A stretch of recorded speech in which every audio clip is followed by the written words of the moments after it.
Hello, guys, and welcome back to the channel. This is Chelsea Talk, and you're watching Daily Chelsea News. Let's start off with some transfer news. First off, Ross Barkley has signed for Aston Villa in a 1 year loan deal. I don't know if there is an option to buy, but it does not seem like there is. I was personally surprised because there was no connection. There were some reports saying that Aston Villa wanted either Ruben Loftus-Cheek or Ross Barkley for a 1 year loan. But finally, out of nowhere, Aston Villa announced that they have signed Barkley on a 1 year loan. So it came as a surprise to everybody, every Chelsea fan, and no one was expecting it to happen, to be honest. I personally thought that Ruben Loftus-Cheek would be loaned out because there had been some issues regarding his injury, there had been some issues regarding his form, and majority of the Chelsea fans and other people also thought that Ruben Loftus-Cheek should be loaned out because Barkley is a very good squad player indeed. He comes on as a substitute and impacts the game, makes changes to the game, and gives us a new option, that is for sure. But nonetheless, Ruben Loftus-Cheek stays for now, but it looks like he will go out on loan too. Yes, guys, Ruben Loftus-Cheek will go out on loan too. It seems there are some reports, but nothing is confirmed yet. But if Ruben Loftus-Cheek goes out on loan, one thing is for certain that we are signing Declan Rice or a new midfielder, because if Ruben Loftus-Cheek goes, we are only left with Mason Mount, Kai Havertz as our attacking aides, and if one of them gets injured, our midfield gets a lot thinner than it is. Two of them get injured, and we are in a big trouble because Billy Gilmore is injured for 1 more month. And it looks like with the money we are getting, the money we are saving on the wages by sending these players out on loan, it seems that Declan Rice is quite feasible and we are going in for him. That is for sure. Enough of the midfielders. Now let's talk about Antonio Rudiger, our super agent, the guy who gave us Timo Werner and Kai Havertz. He played a big part in convincing both of them to join Chelsea. But sadly, now it looks like Rudiger will be shipped off to some other team. PSG are in for him and we want to sell him, that is for sure. There have been multiple clubs linked to him: Barcelona, PSG, Real Madrid, but no one knows where he will go. But it looks like he will leave Chelsea, that is for sure, this transfer window. Frank Lampard has made it clear that Rudiger is not in his plans. He does not want to use him a lot this season, and it is good for both the player and the club that he moves on and goes and serves another club. So it has been a good journey with Rudiger till now. There have been some very bad moments, there have been some very silly mistakes from Rudiger, but we can't deny he's a world class agent who has secured Timo Werner and Kai Havertz for us. So goodbye, Antonio Rudiger. We will not miss you. That is it for the transfer news. Let's move on to the Chelsea versus Tottenham game. First of all, how did we lose that? We were supposed to win that. We should have won that. Two chances, two great chances to score.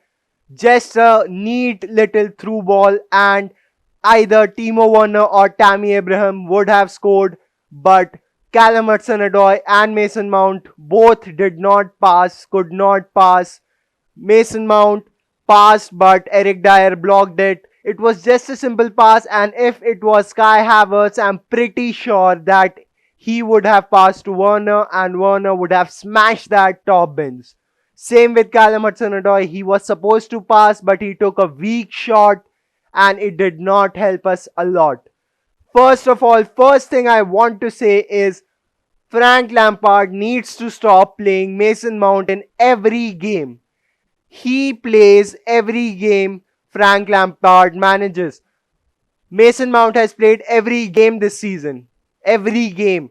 Every other player has at least missed one game or two games, but Mason Mount has started every game, has played every 90 minutes of every game, and it showed on the pitch yesterday. Mount looked so tired, looked so lethargic. He could not run.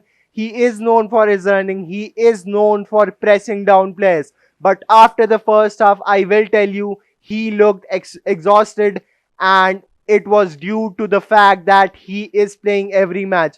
I bet Lampard starts him on Saturday also, and I don't know why Lampard starts him. I think it's because Lampard sees another Lampard in him, because when Lampard was a little kid, he had Harry Redknapp, his own uncle, support him at West Ham. So it's a similar kind of story, but you should not overdrain a player's energy, that is for sure. He deserves a rest. He played very well yesterday too, but some people will criticize him for that one pass, and I somewhat agree with them, because if he passed that to Timo Werner, we would have won that game.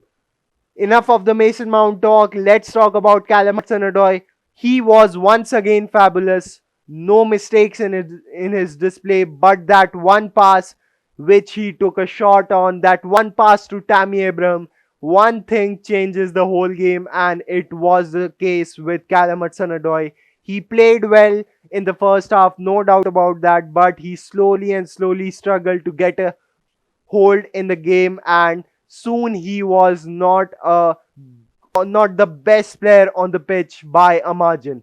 Timo Werner scored his first goal. So happy for him. So proud of him. People were criticizing him, but RB Leipzig told us that he already knows how to score against Spurs, and he did that. What a finish from just outside the box, a bottom corner finish, and I was very happy to see that.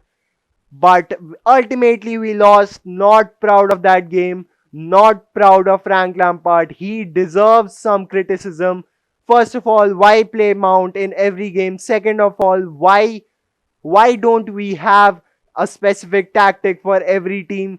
We are still in an experiment, and we still experiment every game. We are not stabilized. We do not use the same formation. Successful teams use the same formation. That is the truth. If you are sticking to a 4-3-3, stick to that. If you are sticking to a 4-2-3-1, stick to that. But Lampard changes formation like people change their clothes. It's embarrassing to say the least, but I'm sure Lampard will improve. He has got a high IQ, and he's a student of the game. First time victory for Jose Mourinho, and I was actually there was some comedy in there as well. Eric Dyer, who apparently went to the loo in the middle of the match. It was just amazing scenes all around, and Jose Mourinho himself went out there and called him. It was amazing to see that, all banter and stuff, but gutted that we lost. We should not have lost. We should have at least scored 3 or 4 goals easily, but we did not, and Tottenham, Jose Mourinho made us pay, that is for sure. People questioning why did Timo Werner not take the penalty. Lampard confirmed that he suffered from cramps. That is why Mount was sent for the penalty. And don't abuse him a lot. It's just the Carabao Cup. No one cares about it. People miss penalties. John Terry missed that penalty, but he's still a Chelsea legend. No doubt about that. Mason Mount will come back. Don't worry. Our team will bounce back. That is for sure. And I trust Lampard fully. That is it for now, guys. Thank you so much for watching. Thank you so much for 3,400 subscribers. Let's just hit the next milestone, 3,500 subscribers. Thank you so much for watching, and see you next time. And also, I forgot to mention Edouard Mendy was brilliant.